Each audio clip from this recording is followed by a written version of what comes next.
World economic forum Davos Switzerland से हमारे साथ जुड़ रहे हैं आरईसी के chairman Vivek Kumar sir. Sir, आप दावोस आए हैं। सस्टेनेबल एनर्जी जो है एक बज़ वर्ड है वर्ल्ड इकोनॉमिक फोरम के अंदर। क्या लग रहा है किस तरीके का इंडिया का प्रोस्पेक्ट स्पेशली से सस्टेनेबल एनर्जी की तरफ? जी, मैंने यहाँ पे एक गवर्नर्स कॉन्फ्रेंस हुआ था इलेक्ट्रिसिटी सेक्टर में। उसमें मेन थीम था energy transition, how the world energy transition is taking place.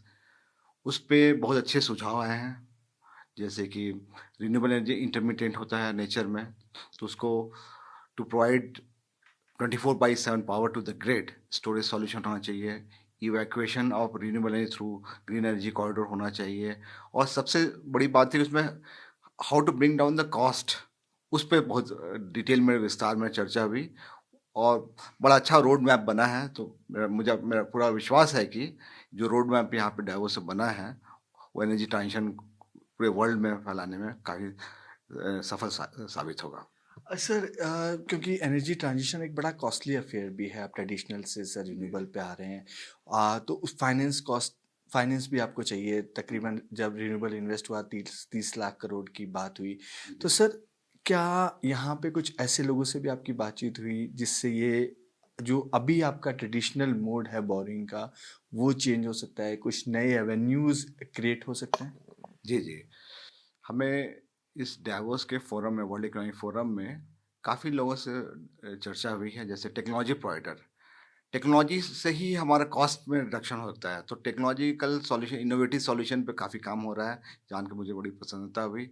उसी तरह फाइनेंसिंग के लिए भी इनोवेटिव टेक्निक्स पे काफ़ी काम चल रहा है। सभी लोग कंसर्न है कि जो एनर्जी ट्रांजिशन हो वो कॉस्ट इफेक्टिव रहा है, उसमें कम से कम कॉस्ट में हो सके। तो मेरा मानना है कि एक अच्छा रोड मैप निकलेगा। हम सब technology providers, service providers, project developers और फाइनेंसर सब मिलकर काम करेंगे इस दिशा में। सर, जैसे ईसीबी, ग्रीन बॉन्ड्स, ये जो एवेन्यूज़ हैं, क्या आरईसी आने वाले समय में इसको भी ज़्यादा एक्सप्लोर करेगा? ग्रीन बॉन्ड इंडिया के अंदर अनाउंस हुए हैं, जी लेकिन काफ़ी जो लिमिट है या ये कहें कि जो अमाउंट है वो ट्रांजिशन की जो कॉस्ट है उसके मुकाबले काफ़ी कम है। जी, देखिए, द स्पिरिट जो हम लोग का डाइवर्सिफाइड मिक्स होता है बोरोइंग का। जब हम लोग कॉर्पोरेट बॉन्ड रेज करते हैं, डोमेस्टिक बैंक टर्म लोन लेते हैं, एक्सटर्नल कमर्शियल बोरोइंग करते हैं, एफसीएनआर लोन लेते हैं, तो इसका अंडरलाइन थीम है कि जो हमें सबसे कम कॉस्ट पे रहे वो पैसे को हम बोरो करते हैं। तो ग्रीन बॉन्ड के क्षेत्र में जो है, जो लिमिट है वो रिजर्व बैंक ऑफ इंडिया हमारे लिए तय करता है, रिजर्व बैंक के रेगुलेट करता है। तो ऑटोमेटिक रूट पे $750 मिलियन तक का हम रेज कर सकते हैं ग्रीन बॉन्ड। तो जब हमने वेरियस इन्वेस्टर से बात की तो बड़ा अच्छा एपिटाइट नज़र आया है कि ग्रीन बॉन्ड रेज करें तो बहुत अच्छा उसमें लोगों का कंट्रीब्यूशन होगा, और वॉल्यूम तो के साथ साथ हमें कॉस्ट में भी फायदा होने की संभावना है। सर, प्रधानमंत्री सूर्यघर योजना जो है मुफ्त योजना, उसका सर कैसा रिस्पांस मिल रहा है? क्योंकि अब जो ग्रिड के साथ कनेक्टिविटी, आपको एनओसी जल्दी मिल रहा है, फाइनेंसिंग के लिए भी नॉर्म्स चेंज हो रहे हैं, तो वो कैसा पिकअप कर रहा है सर? और आरईसी का कितना पोर्टफोलियो अभी आपको लगता है कि उस तरफ जा रहा है? आरईसी जो प्रधानमंत्री सूर्य घर मुफ्त बिजली योजना है उसके लिए नेशनल प्रोग्राम इम्प्लीमेंटेशन एजेंसी है। और अभी तक जो रूफटॉप ओनर्स जो अपने घरों की छत में जो सोलर लगाया है, उसके बड़े इनकरेजिंग रिजल्ट आए हैं। उनके बिजली बिल में काफ़ी सेविंग है हुई है। कई लोग तो नेट एक्सपोर्ट कर रहे हैं बिजली, जो उनका बिजली बिल जितना आता था उससे ज़्यादा का बिजली जनरेट कर रहे हैं, तो ऑटोमेटिकली वो मुफ्त हो जा रही है बिजली। तो ये धीरे धीरे वर्ड ऑफ माउथ से भी लोग जो एक्चुअल उपभोक्ता हैं वो अपने बात कह रहे हैं। और एक ministry of new renewable energy एक सस्टेन्ड अवेयरनेस कैंपेन भी चलाने का प्लान कर रही है।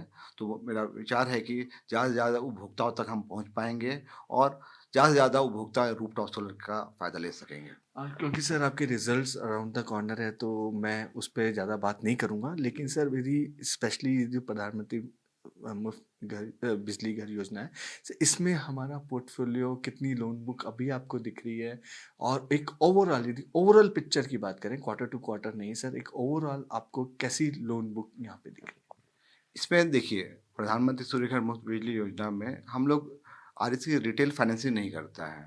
रिटेल फाइनेंसिंग हमारे बैंक्स कर रहे हैं, पब्लिक सेक्टर बैंक्स कर रहे हैं, जिन्होंने कि कोलेटरल फ्री लोन 7% इंटरेस्ट पे देने का निर्णय किया है। तो ये जो जो इंडिविजुअल हाउस होल्ड की जो फाइनेंसिंग हो रही है, वो पब्लिक सेक्टर बैंक्स कर रहे हैं, आरईसी उसमें फाइनेंसिंग नहीं कर रहा है। एंड टोटल लोन बुक की ग्रोथ आपको कैसी लग रही है सर, यदि रिन्यूएबल की बात करें? आप क्वार्टर टू क्वार्टर मत बताइएगा, लेकिन वैसे सर। देखिए, मैंने जैसे कहा था कि हम लोग का पिछले वर्ष के अंत में हमारा असेट अंडर मैनेजमेंट 5,09,000 करोड़ था। हमारा टारगेट है कि हम असेट अंडर मैनेजमेंट को डबल करके 10 लाख करोड़ कर लें लगभग 2030 तक। और रिन्यूएबल एनर्जी पोर्टफोलियो इसमें बहुत बड़ा सिग्निफिकेंट रोल करने वाला है।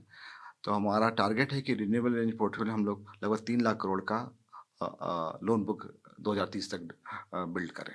Sir last question to you sir, product mix कैसा रहेगा कि आप जैसे green hydrogen, solar, wind, battery storage, ये सभी सर अब एक साथ पिकअप कर रहे हैं, तो इसमें आरईसी का सर फोकस एरिया और प्रोडक्ट मिक्स कैसा रहेगा? देखिए, हम लोग तो ग्रीन प्रोजेक्ट्स में हम सारे एंटायर वैल्यू चेन को कवर कर रहे हैं, चाहे वो सोलर हो, विंड प्रोजेक्ट हो, हाइब्रिड सोलर विंड हो, या स्टोरेज सॉल्यूशन हो, बैटरी एनर्जी स्टोरेज हो, या फिर पम्प स्टोरेज हाइड्रो प्रोजेक्ट हो, इलेक्ट्रिक व्हीकल मोबिलिटी हो, लार्ज हाइड्रो प्रोजेक्ट हो, सोलर मॉड्यूल मैन्युफैक्चरिंग है, या विंड टर्बाइन मैन्युफैक्चरिंग है, या green hydrogen, name any product और any opportunity for financing project, we are covering entire value chain as and when जिस तरह के प्रोजेक्ट आएंगे हमारे, हम लोग उसके लिए पूरी तरह तत्पर हैं उन्हें फाइनेंसिंग देने के लिए।